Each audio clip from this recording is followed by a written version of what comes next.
the 20th of July. It's roughly 80 degrees out here, 81. It's about 10 o'clock in the morning. And here we go. Okay, so this is the new feeder. Dedant, or Dadant, I don't know how to pronounce it, feeder. The idea is that these are floating platforms. They're not floating right now because they've reallocated a lot of the sugar water. But this is the top platform, bee space immediately under. So for initial impressions, here we go.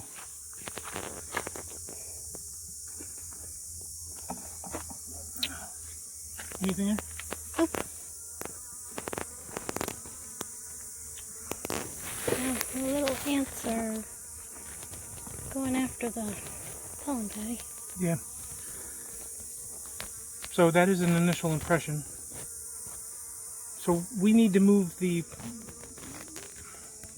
I think we need to move the pollen patties between the two brood boxes. Give the bees more access and the pests less access. Certainly not booming. No, we didn't expect that though. There was no real abundance of brood last time we were in here, and it hasn't been long enough for even that to emerge. We're just hoping to see capturing. Because there was larvae last time. Quite a bit. They didn't bring out the frame hangers. I'll go. Normally when we see the bees, their tail is curled back and up into the air. This time it's curled under, and they're kind of going back and forth. I'm not sure what that is. Seems to me that would be more defensive. I don't know.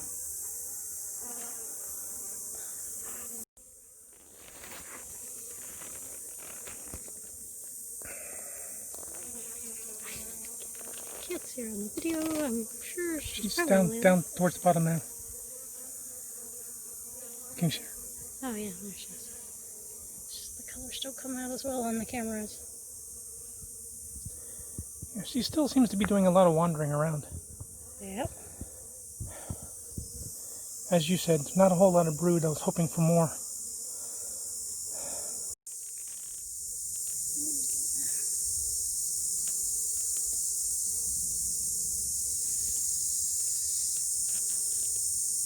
Super spotty brood pattern.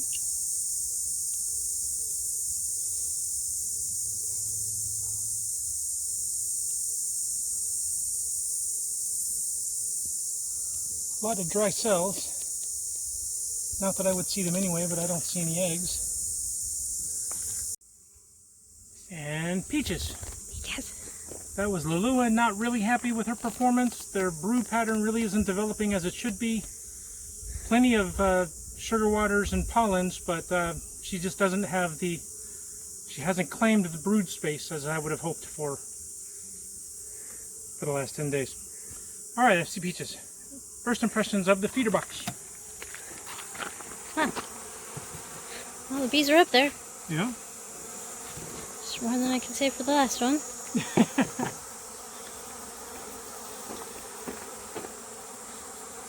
A little riled up.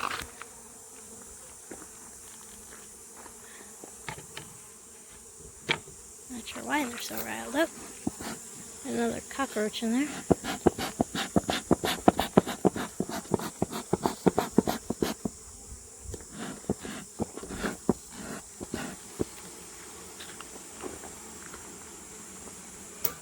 So we're still looking in the top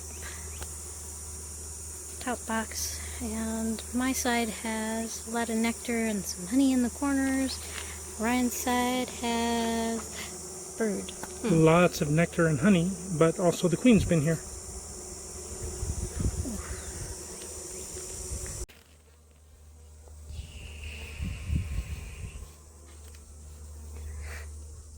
You're moving kind of a lot to be zoomed in here. Yeah.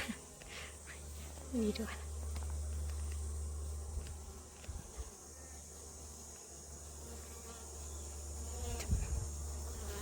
Oh. Who's talking? You or me? You. So looking at this frame, there is what I would suspect two very obvious sets of genetics going on here. So Peach's offspring versus Eve's offspring. Some are yellowish and some are not. Put this rhyme out and found her right away. The blue dot helps. The blue dot helps a lot. Also, her kind of golden abdomen isn't too... She's gonna be giant on the TV. Okay.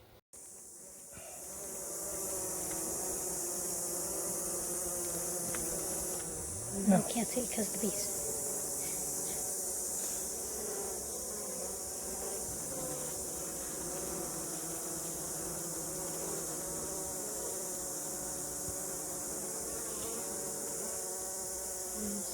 Pan back over here where she was. Maybe we can see something later.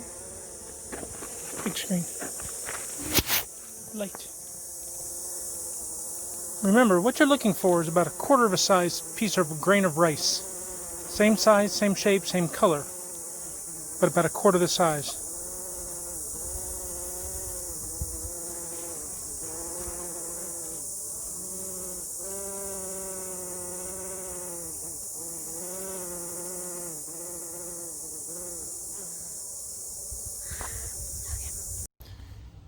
Okay, final impressions on today's inspection.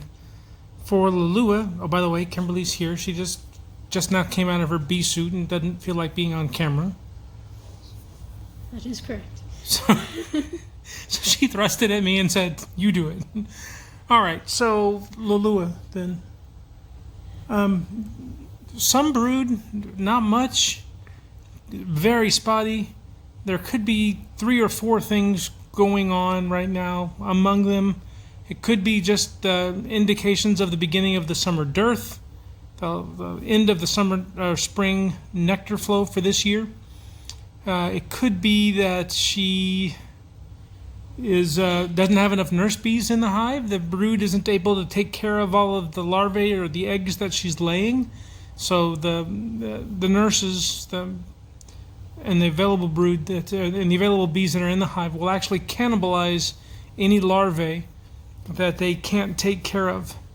So if they can't feed it, or if there's just not enough resources or something, they'll cannibalize. So the more nurses you have, the more nurses will be able to support additional nurses being born and going through the larval stage before capping, or up through capping. And of course, anything that happens to the bees while capped, like if they get cold or sick or diseased. I don't think they'll be getting cold. Yeah, exactly. No, it's been unbelievably warm here.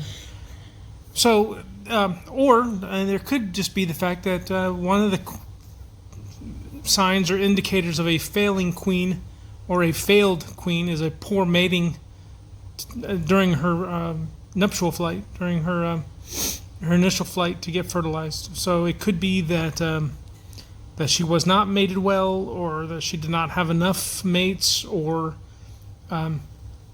even inbred is a thing for really spotty brood. But that's not supposed to be a thing that bees do. So I guess it can. But so anyway, we'll keep our eyes on Lalua and her hive and see how she does over time. Kimberly asked the question earlier: when do we cut the bait on that one? When do we just requeen? No, we put them back.